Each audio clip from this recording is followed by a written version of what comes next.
Mi presento, sono Attivision e oggi siamo su Finder. Beh, se vi è mai capitato di comprare un nuovo computer, iniziamo assolutamente da Finder. Ci sono 3 sezioni da vedere ovviamente come funzionano. La prima è la barra di strumenti, che appunto come vedete si può personalizzare come si voglia. Qua c'è appunto anche la barra primordiale, una barra di base. Puoi scegliere se mostrare l'icona del testo, solo icone o solo il testo, e là sarà una vostra scelta. La seconda è un'altra barra che mostra i preferiti. Potete semplicemente andare sulla vostra cartella e aggiungere qualsiasi cosa vi possa servire, come i filmati, le immagini, la musica e tutto il resto, tutto quello che vi piace, insomma.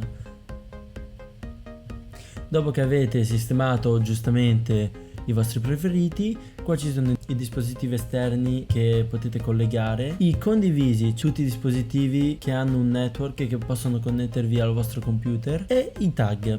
A cosa servono i tag? Quando andate su una cartella qualunque, facciamo documenti, potete scegliere il colore del tag su quella cartella o su quel file. Ogni volta che andate a premere il rosso, per esempio, vi troverete tutti i documenti segnati appunto in rosso.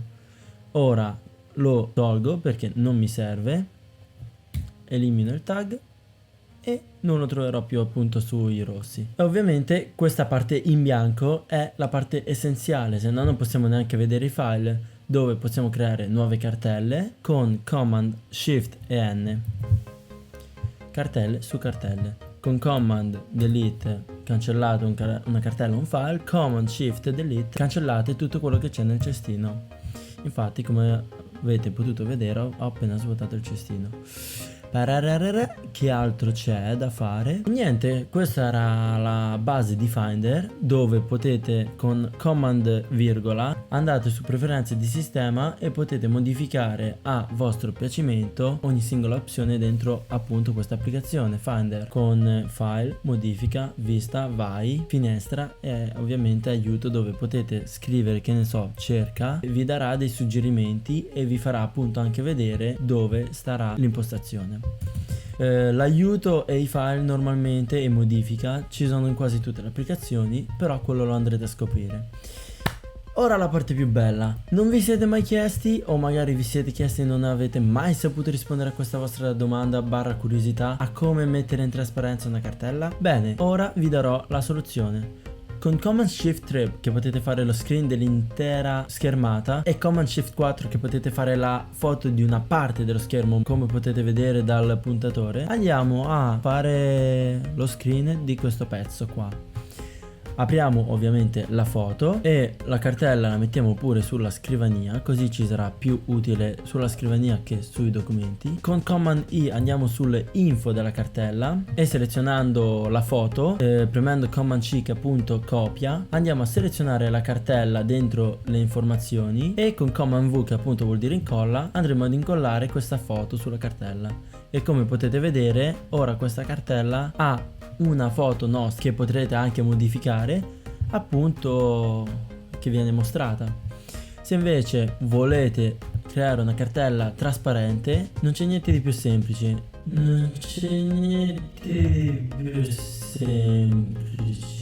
Vedete che la foto sta là, no? Con delete bene o male cancelliamo la foto, però sta ancora là, come potete vedere dal tratteggiato. Dobbiamo selezionare fuori da questa inquadratura, quindi non dobbiamo selezionare questo pezzo, un'altra sezione all'esterno della foto, la andiamo a copiare. Ora la foto possiamo anche cancellarla, la andiamo ad incollare dopo averla copiata sulla cartella e come potete vedere ora abbiamo una cartella trasparente. Per non farla trovare addirittura da nessuno, possiamo semplicemente premere barra spaziatrice e scomparirà del tutto, non si potrà neanche più selezionare. E allora come facciamo ad entrare nella cartella per nascondere i file, vi chiederete? Bene, andiamo su Finder, Command N per aprire una nuova finestra e andiamo su scrivania. Come potete vedere ecco la nostra cartella trasparente e per poterla vedere bisognerà per forza aprire una nuova finestra. Se invece non ci avete voglia, potete semplicemente lasciare una piccola linea invece di lasciare un punto, perché anche se il punto è meno visibile, come potete vedere non ci permette di utilizzarlo, perché può essere utilizzato solo per dare un'estensione a un file. Quindi andiamo a mettere una linea e come potete vedere qua da qualche parte, ora potrà essere selezionato, c'è questo puntino che ci permetterà appunto di selezionare la cartella e possiamo nasconderlo, facciamo qua, che è praticamente impercettibile all'occhio umano a meno che non siete dei falchi.